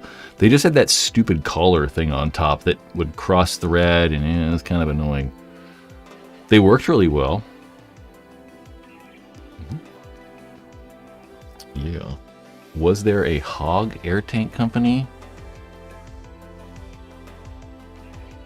Definitely not Hog. It definitely wasn't called Hog. But was there anything like similar maybe?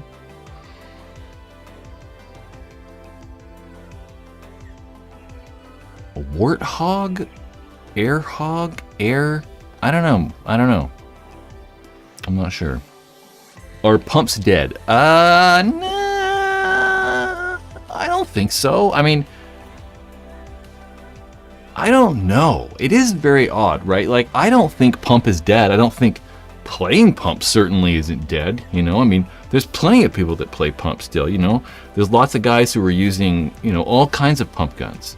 I'd say that probably the most popular ones are still auto-cocker builds. You know, guys buying like old cockers and putting like CCM pump kits on them, or, you know, Inception Design make a bunch of pump kits.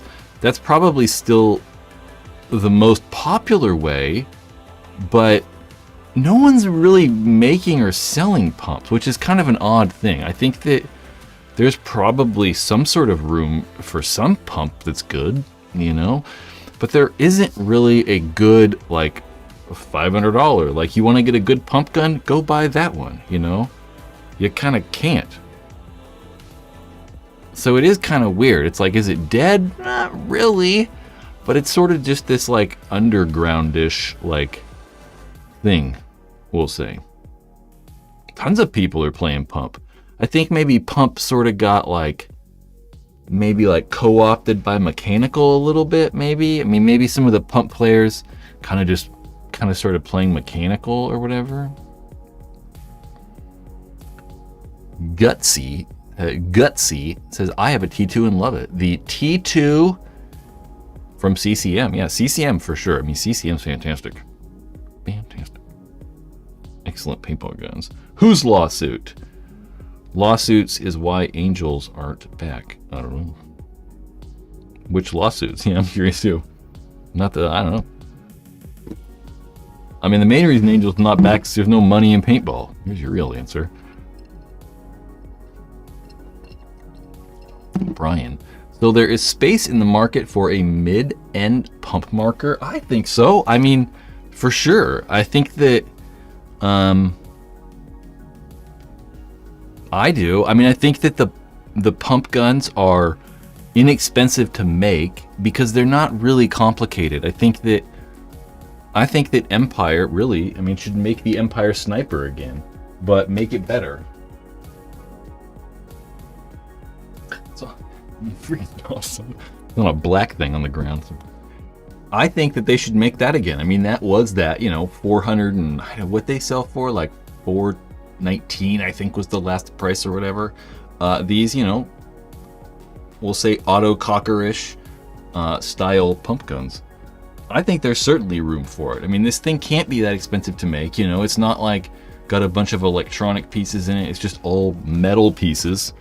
And they probably could make it simpler than this, and then kind of come in at that $450 or $500 price. I think they'd sell them.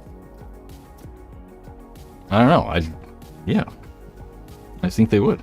Yep. Empire and a new Vanquish. Yeah, I actually would like to see a new Vanquish too. I'm with you on that. I like the way those guns shot. I really like the Vanquish. I liked the first one quite a bit. Maybe not at the time, but now I'm like, it's pretty cool. It's pretty cool. The Bob Long pump should be revived.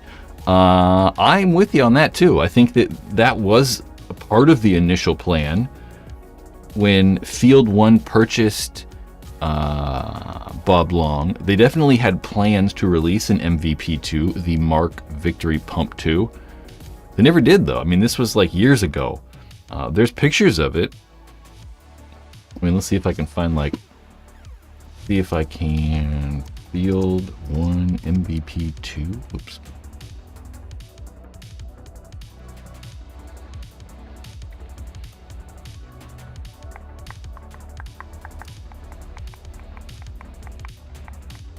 Here on the Paintball Ruined My Life website are pictures of the MVP2. So they, you know, had plans to, at least at one point, to release this thing. The Mark Victory pump. But it was likely going to be the same thing as the original that Mark Victory pump, the MVP, just kind of updated. It was probably going to have the same bolt that we're seeing in the Force, just, you know, in a pump gun. I'd love to see it, but it still would be a high-end price. I mean, we're talking Field 1 price, so it'd probably be in that $1,300-ish price. The MVP was fantastic. I really liked the thing. But I'm not sure if there's a high-end pump market right now. I think that there's probably room for mid-range. Probably, but then it's possible that, you know, most of those people that would buy a mid-range pump gun might just kind of buy a mechanical gun as well, so. Yeah. CCI, yep, and the Phantom. That's the one thing I was thinking about when I was like, you can't really buy a lot of new pump guns. You can certainly buy the Phantom, the CCI. So Phantoms are, we'll go back over here. Oops. You have to be able to type though. I have not been on this website in forever, so I don't know what the heck to expect. Phantom Builder. There are a lot of different Phantom styles. Let's build a Phantom. Ooh, isn't that cool? Build now. Is this really going to work this well like this? Alright, let's build a Phantom, guys. Sorta. Can we... Oh, it actually, like, colors them right here, too. Great job, guys.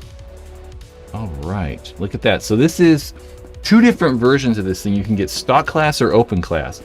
So open class, you just put a normal hopper on, you know. Stock class, we're going to have a 10-round tube. Old style. That's how they used to play. Wow, look at this. They like let you like full on like do all kinds of customization on here. You can get a matching freak insert. Or no, not matching.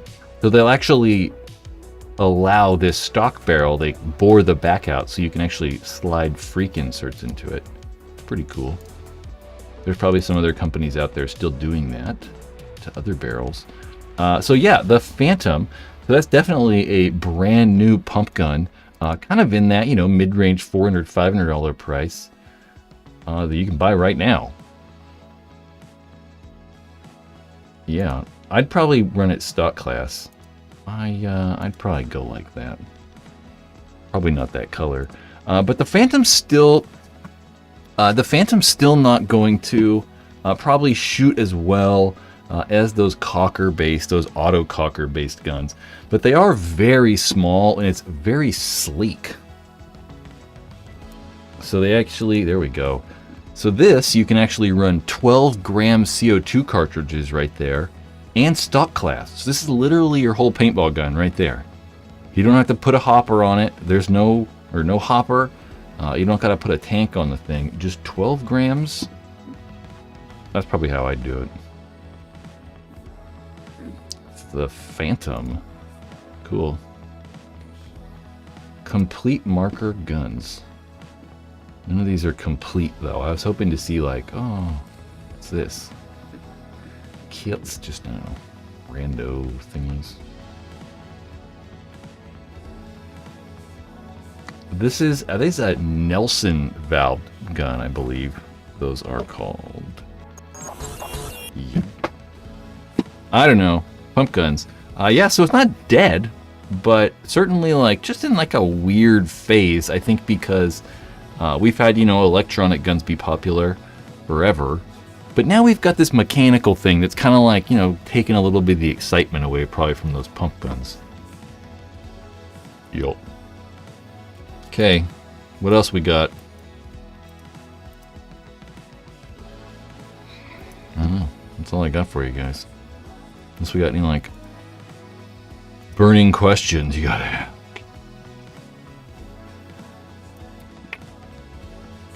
Boop, boop. There we go. Anyway, no one's asking questions, so I don't know. I guess I will go. Yep. I don't know what's going on. I kind of want... I might go to Capital this weekend. We definitely got a lot of new paintball guns coming up, so there's lots of new stuff to do. Kind of excited. Connor. Adios, amigo. Enjoy your evening. Peace in the Middle East. I'm gonna start saying that again. Damn, I watched Ace Ventura I watched part of Ace Ventura the other night, and I was like, oh my god. There's so many little, like, things I used to say from that movie.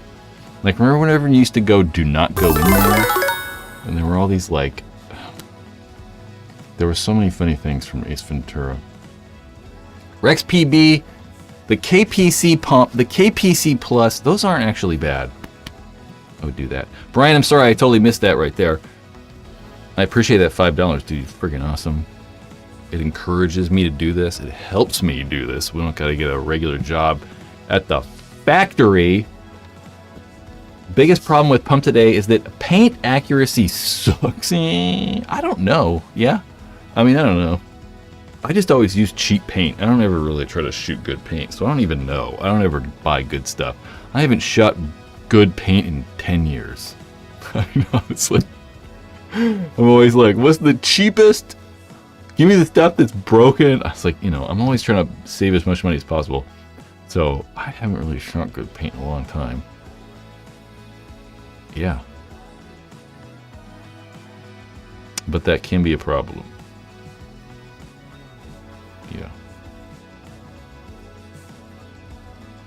Caleb, opinion on the Ether 3 seems expensive. What could it compete with higher tier markers?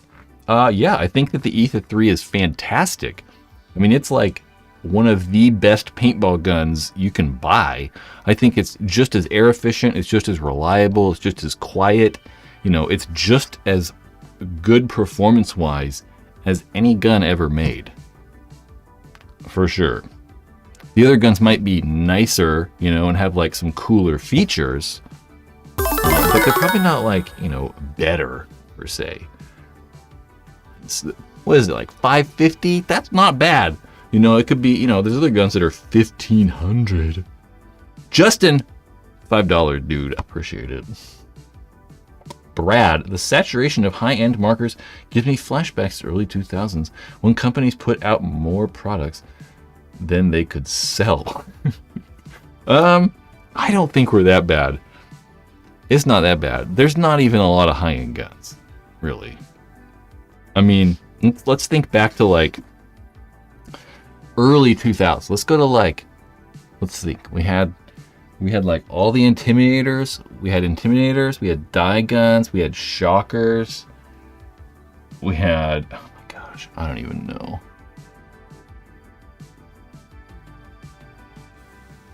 Angel was still around. I don't know. Mac Dev was actually, you know, around making paintball guns still.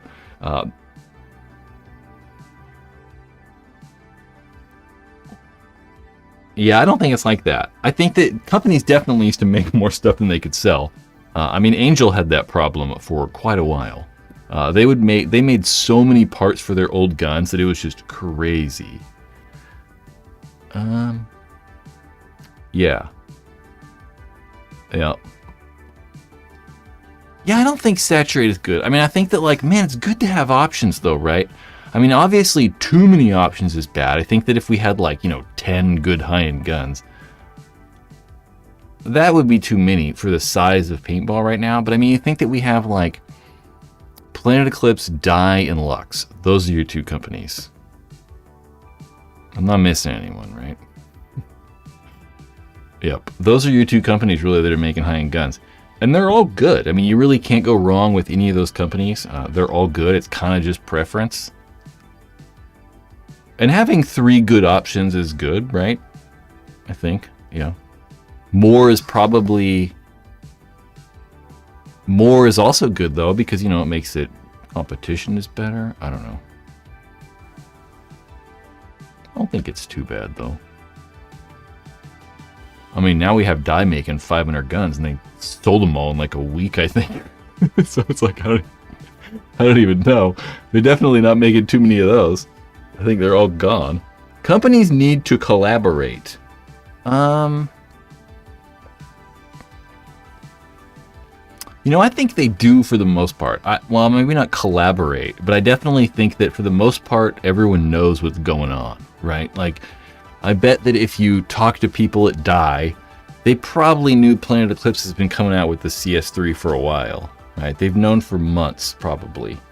So I don't think that they necessarily collaborate, but they at least kind of all know maybe what's happening or what's going on. Yeah. I mean, we're seeing it right now with Die and Lurker. You know, we got that Lurker Paragon bolt inside the DLS.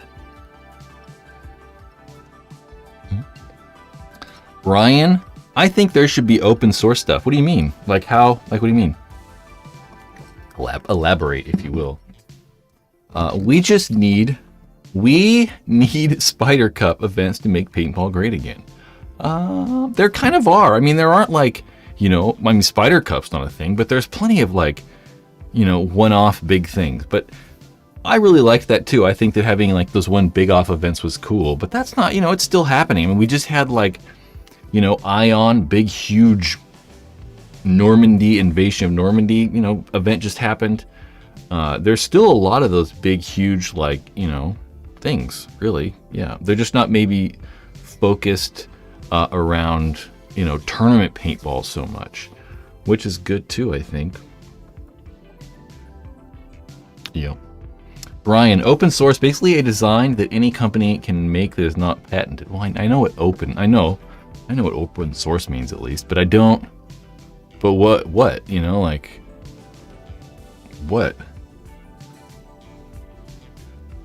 You know, I don't know. Paintball guns are so hard that, like,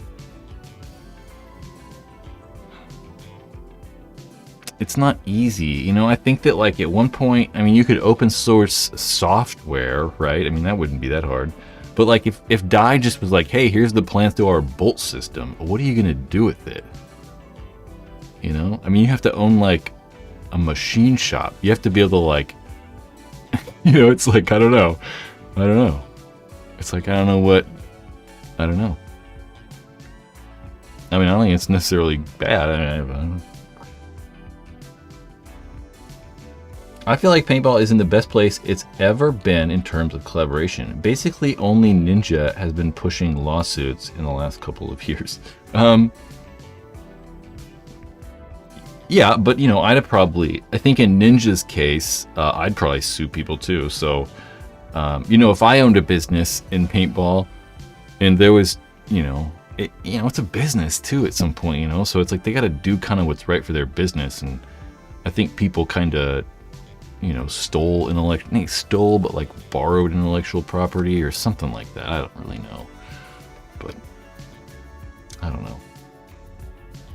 Okay. See you guys next week, Thursday, 4 p.m. Yep.